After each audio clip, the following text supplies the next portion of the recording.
Welcome to my channel. ఈరోజు అమ్మ వంటల రుచిలో చాలా ఈజీగా టేస్టీగా ఉండే ఎగ్లెస్ వెనీలా స్పాంజ్ కేక్ ఇంట్లో ఏ విధంగా తయారు చేసుకోవాలో ఇప్పుడు చూద్దాం. ముందుగా మిక్సీ జార్లో 1 కప్పు పంచదారను వేసుకొని మెత్తని పౌడర్గా చేసుకొని పెట్టుకోవాలి. తరువాత ఒక మిక్సింగ్ బౌల్లో కూలింగ్ లేనటువంటి పాలు 1 కప్పు వేసుకోవాలి. ఇక్కడ నేను పచ్చి పాలు తీసుకున్నాను. తరువాత 2 లేదా 3 టీ స్పూన్లు నిమ్మరసం లేదా వెనిగర్ని వేసుకొని బాగా కలుపుకోవాలి. ఇలా పాలు విరిగిన తరువాత ఇందులో 1 teaspoon vanilla essence, 1/2 cup vegetable oil లేదా కరిగించిన నెయ్యి, 2 చిటికెల ఉప్పు, రుబ్బుకొని పెట్టుకున్నటువంటి పంచదార పొడిని వేసుకొని అంతా బాగా కలుపుకోవాలి.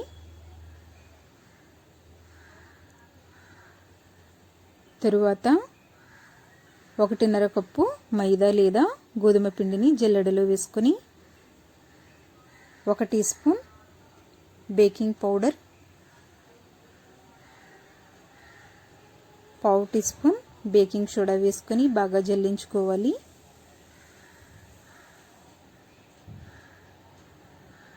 తరువాత విస్క్తో అంతా బాగా మిక్స్ చేసుకోవాలి. ఉండలు లేకుండా బాగా కలుపుకున్న తరువాత బేకింగ్ ట్రేలో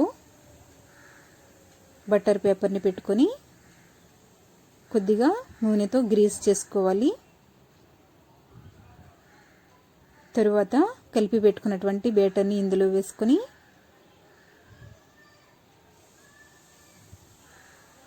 ఇలా ట్యాప్ చేసుకున్న తరువాత వెడల్పుగా ఉండే ఒక పాత్రలో ఇలా స్టీల్ స్టాండ్ను పెట్టుకొని మూత పెట్టుకొని 5 నిమిషంల పాటు హై ఫ్లేమ్లో ప్రీహీట్ చేసుకోవాలి. 5 నిమిషంల తర్వాత ఇందులో ఈ బేకింగ్ ట్రేను పెట్టుకొని మూత పెట్టుకొని లో ఫ్లేమ్లో 45 to 55 మినిట్స్ లో ఫ్లేమ్లో బేక్ చేసుకోవాలి. ఇలా టూత్ పిక్తో గుచ్చి చూసినట్లయితే పిండి అంటుకోలేదు కనుక కేక్ రెడీ అయ్యింది. ఇది కొంచెం చల్లారిన తర్వాత అంచులను లూజ్ చేసుకొని బయటికి తీసుకుందాం. ఎగ్ వేయకుండా కేవలం పాలుతోనే ఎంతో స్పాంజీగా టేస్టీగా ఉండే eggless vanilla sponge cake ready అయ్యింది. దీనిని ఇదే కొలతలతో తయారు చేసుకోండి, చాలా చాలా బాగుంటుంది. ఈ వీడియో మీకు నచ్చినట్లయితే లైక్ చేయండి, షేర్ చేయండి, సబ్స్క్రైబ్ చేసుకోండి. Thank you for watching my video.